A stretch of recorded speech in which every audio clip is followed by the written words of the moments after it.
Today has been a very long day. It was a lot of work, a lot of focus hours, a handful of meetings that were all very good, but things have been picking up in a month that typically things slow down. Like it's August at the minute, and I'm surprised by just how much stuff is going on. The number of inquiries that we've had has grown, and that means proposals and stuff needs to get done. But there's this project that I took on. It was like a week-long sprint, and that is turning out to be a huge headache because I said a week's not going to be enough, and then the client was like, no, let's do it. I was like, okay, give it a try. But there's that, and then a bunch of other stuff going on. Like the other projects aren't paused and stuff, and so I am just buried under work. It's something close to 2 a.m. at the minute, and I know that I can't work anymore right now because if I work more now, I'm gonna mess up the rest of the week. Yeah, I've recently had some interesting observations about my own energy levels and things like that. Like, you can only work so much in a day before you basically start to deplete the energy and focus of the next day. And if you are able to focus the next day, you'll just you'll build up debt that eventually needs to be repaid. Like, at the end of the day, you can't pull off miracles. At least not, in the long term. Or, miracles in the long term are just pulled off by just doing the ordinary things every day. And so you can't hold focus and willpower for 18 hours. Like that doesn't work. You deplete your willpower. There's a really nice experiment that showed this, which is I don't know from where it was. I read about it in a book. I think it's the 33 Laws of Business by Stephen Bartlett or something. But I really like the experiment to just show this idea. And for those of you who are curious about it, it's they put a bowl of turnips or something in front of a bunch of people. And then they put and then also a bowl of cookies. So a bowl of turnips and one of cookies. And they had 2 groups of people come in. Group A was allowed to eat whatever they wanted, the cookies, whatever. And Group B, couldn't have any cookies, and they had to sit there and look at the cookies and not eat the cookies. And they just sat there for a little while, and then however long, let's say, I don't know the details. Let's say they sat there for 10 minutes, and then the researchers come in and they give both groups an impossible problem. So some kind of problem to solve that is impossible and actually has no solution. The guys who were eating the cookies on average lasted 18 minutes, whereas the guys who, the group B that had to resist the temptation of the cookies lasted on average 8 minutes. So they got frustrated and pissed off at the problem, which was impossible, way faster than the other group. 8 minutes is less than half the time. And it was one of the first studies that basically showed how, you deplete your willpower as you use it. And so, because they had, as silly as it sounds, they had depleted their willpower by not forcing themselves not to eat the cookies and stare at them, so they were fighting that impulse using obviously that kind of willpower, and to do that problem, it ran out. And so I like that experiment because it helped me internalize just how that really we basically deplete that willpower as if it were a muscle, right? Like, it fatigues just like anything else. And anyway, so I'm trying to walk a very careful tightrope of getting as much done as I can without putting in jeopardy the rest of my week, because I still have a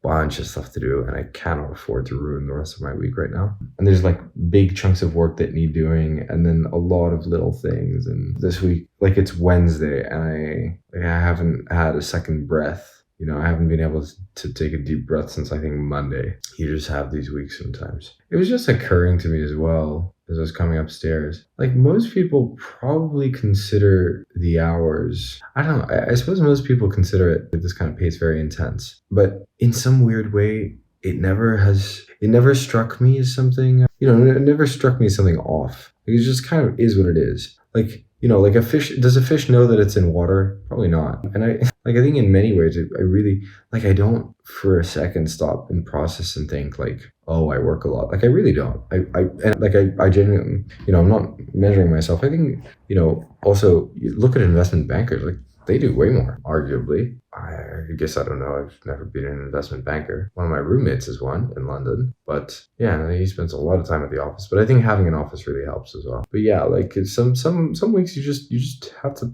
put a lot of work in. But ideally, you don't find yourself questioning whether you want to be doing this work. It's just kind of I just gotta get this done. Sure, this isn't my ideal situation on a long-term basis. I want to delegate more and whatever, but there's no part of me that questions why I'm doing it and stuff. And I think that's something that's very helpful. If, at least for me, I really struggle to force myself to do things that I disagree with fundamentally. If I disagree with something and like I'm acting against that thing, that's called cognitive dissonance. I find it very hard to continue to act with that thing in a court. Like, if somebody tells me to do something, but I disagree with that thing, most of the time, it depends on the context, but a lot of the time I have trouble doing the thing. And I especially have trouble forcing myself to do things which I don't think make sense. And so if I cannot find justification in things, I will have this nagging voice at the back of my head constantly, which is asking me and questioning why I'm putting my time and energy into said thing. And so, yeah, as a result, I find it very challenging to put this much effort into anything that I think isn't worthwhile, or like that I question why I'm doing things. That's a blessing and a curse. There's two sides of that coin. There are always two sides. On the one hand, that means that sometimes I struggle to do tasks which I just need to get done, and immediately they don't feel like,